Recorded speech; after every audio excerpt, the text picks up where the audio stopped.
Ladies and gentlemen, boys and girls, welcome back to another beautiful episode of FFL Weekly. Can you believe we're already in Week 6 of the NFL? Here we are recapping Week 5 of the FFL, starting off first, of course, with America's Game of the Week. 3-1 King Nick taking on fellow 3-1 High Rollers. Now, we had a pedestrian 16-point game from Lamar Jackson here, but Mark Andrews was still able to feast with 22.9. And King Nick's receivers sure showed up, 20 from Amari Cooper and 23 from Mike Williams. You had 124 yards and 2 touchdowns on the other side of the ball from Devontae Adams. And it's bizarre that he did that on only 3 catches, but after the game he did catch a case for misdemeanor assault. Unfortunately, we don't score those types of catches in the FFL, or else Alvin Kamara and Tyreek Hill would be thriving on that Bangers roster. The game ended 133-123. King Nick with the victory, who moves on to 4-1. High Rollers fall to 3-2. Now, someone, tell the Better Business Bureau to fuck off and find a new acronym.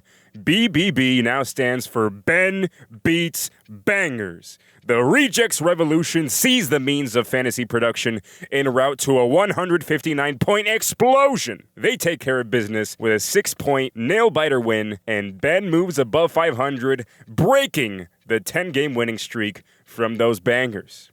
And how about those Rejects running backs? It's 20 from the rookie Dameon Pierce and 19.5 from sophomore Ramondre Stevenson. 2 beautiful Geno Smith dimes also helped Tyler Lockett rack up 27 points. He was one of the best quarterbacks of the week.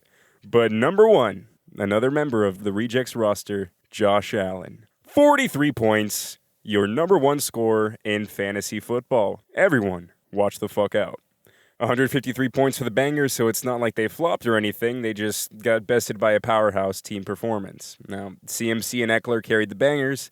They had a combined 59 points. They are your RB1 and RB5 on the season. But at the end of the day, the difference maker was Josh Allen, more than doubling Kyler Murray's points. So be assured the Bangers are counting down the days until DeAndre Hopkins returns to the field. Up next, the 2-2 Frogs take on 1-3. Rest in peace, Pop Smoke. The spread on this one was 27 points.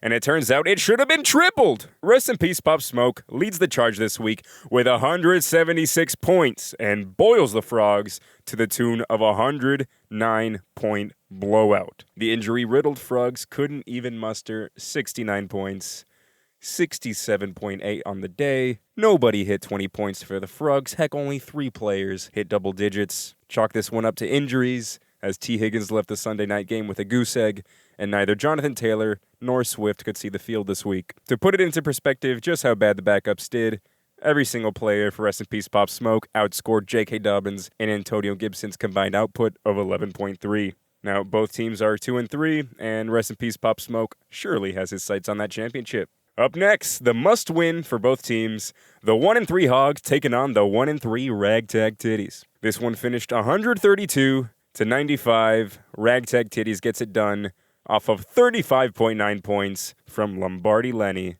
and 24 from the sleeper, Jacoby Myers. Now, I don't know if this has ever happened in league history, but tight ends in this matchup combined for 0. It's like we're living in Bizarro world. Surely this must be the work of Sinister Strange.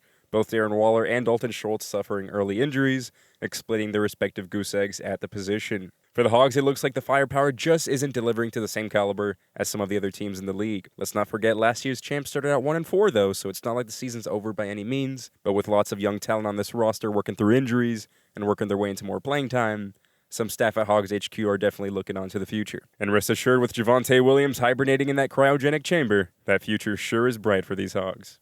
Let's talk about that multiverse, people. They moved to 3-2 with a 54-point victory over Team Cardoso. Now, it was looking scary at the start of Monday Night Football until the Mahomes-Kelsey cheat code duo flipped a switch and combined for 8 touchdowns. 72 points combined, helping the multiverse score a dominant 164 points. And shout out to that boy Gabe Davis, the recipient of 2 long bombs, one of them going 98 yards. He finishes with 32 points of his own, and for Team Cardoso, he went 2 for 2 on team goals. Primarily, he caught that L. And second of all, first overall pick, Breece Hall, exploding against Miami for 197 all-purpose yards and a touchdown. His snap share and points have increased every single week this year, now snagging a nice 69% of the snaps and dropping 27.7 points. He's going to be an excellent part of this team's young core for years to come, and I look forward to seeing him play next year alongside Jahmyr Gibbs at Team Cardoso HQ. That's all for Week 5. Now we're looking forward to your Week 6 matchups. Week 6 of the FFL. Now we're starting off large with America's Game of the Week in high-definition color. It's the 3-2 multiverse taking on the 2-3 retooled, red-hot, rest in peace Pop Smoke. Rest in peace Pop Smoke, the 15-point Vegas favorites in this one. Shockingly, the FFL schedules really dropped the ball here. We've only got 2 primetime matchups in this fest, but oh boy, what a prime matchup it is. All eyes on Jalen Hurts versus Ezekiel, feed me more, Elliott, on Sunday Night Football. How about that? Rest in peace Pop Smoke looking to climb to 500 with a win against his rival, but the multiverse won't go down without a fight.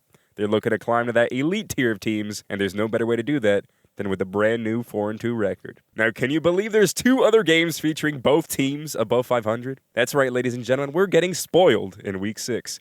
We're starting off with the recently cooled Hot Potatoes at 4-1, taking on the 3-2 High Rollers. Bangers coming out a whopping 30-point Vegas favorites in this one, thanks in part to some bye-week blessings. No Devontae Adams, no Amon-Ra St. Brown, and no Hawkinson in this one. Both teams anxiously watching Monday Night Football this week, possibly the only 2 people in the country looking forward to watching some Broncos. They play the Chargers, so it'll be down to Austin Eckler for the Bangers versus the man throwing him the ball, Justin Herbert, as well as Courtland Sutton for the High Rollers. Up next, another matchup between teams above 500. It's the Rejects Revolution, early Vegas favorites against King Nick. The bettors believe in that boy Ben, but once again, King Nick without a kicker or defense at this point in time. Damian Pierce is on bye week, so in comes the man, the myth, the Melvin Gordon on Monday Night Football. He goes head-to-head against King Nick's Mike Williams. Now, the only other player in primetime this week, it's Dallas Goedert, your tight end 5, on Sunday night. King Nick looking to reach a dominant 5-1 start. Boy, it would be difficult to miss the playoffs with a start like that. And as for the Rejects, they're looking to shock the world with a 4-2 start to the season. So both teams going into the season projected by the fans at home to be bottom feeders. And 6 weeks in, we could be watching a playoff preview right here between King Nick and those Rejects. Boy, you love to see it. Up next, it's the 2-3 Ragtag Titties facing off against the fellow 2-3 Frogs. And goodness me, are the Titties living up to the Ragtag brand this week. Their starting lineup includes the names Geno Smith, Jeff Wilson, Jacoby Myers, and get ready for this, Cade Otton. Wow. And can you believe after all this, they are only 2-point underdogs? You gotta feel bad for the Frogs. They are getting decimated by the injury bug. Jonathan Taylor and T. Higgins both missing Wednesday's practice with ankle injuries. We sure hope they can suit up Sunday, but perhaps the story of the week, the debut of Bell Cow, number 2 overall pick, or I think number 3 overall pick, Kenneth Walker. The Frogs are hoping he's a workhorse through the ground, and he can severely limit Geno's output if he scores a rushing touchdown or 2 early and gets the Seahawks out to an early lead. Another nice storyline here is the primetime matchup of Frogs receivers going head-to-head as A.J. Brown and the Eagles take on CeeDee Lamb and the Cowboys on Sunday Night Football. Last and certainly least, it's the matchup of 1-4 teams featuring the Hogs and Team Cardoso. Russell Wilson nursing a shoulder injury doesn't inspire much confidence, and if he's a game-time decision, that's going to get dicey considering the Broncos play on Monday night. NFL fans have been joking nobody wants to watch that Thursday night game between the Bears and Commanders. Well, that's where we're getting the most action in this matchup. It's David Montgomery and Cole Kmet taking on the Hogs' Terry McLaurin. And with Jahan Dotson ruled out, I wouldn't be surprised if this is the week that we finally see Terry McLaurin evolve into the scary Terry that we all know and love. Well, everybody, that's going to do it for this week of FFL Weekly. Thanks so much for tuning in. I hope you've enjoyed the show. Next week, I will be doing my best Aaron Rodgers impression in the mountains of Colombia, so expect a Walmart quality episode, but the show never stops here in the greatest league on earth. Take care, everybody, and enjoy your football weekends. God bless. Mwah.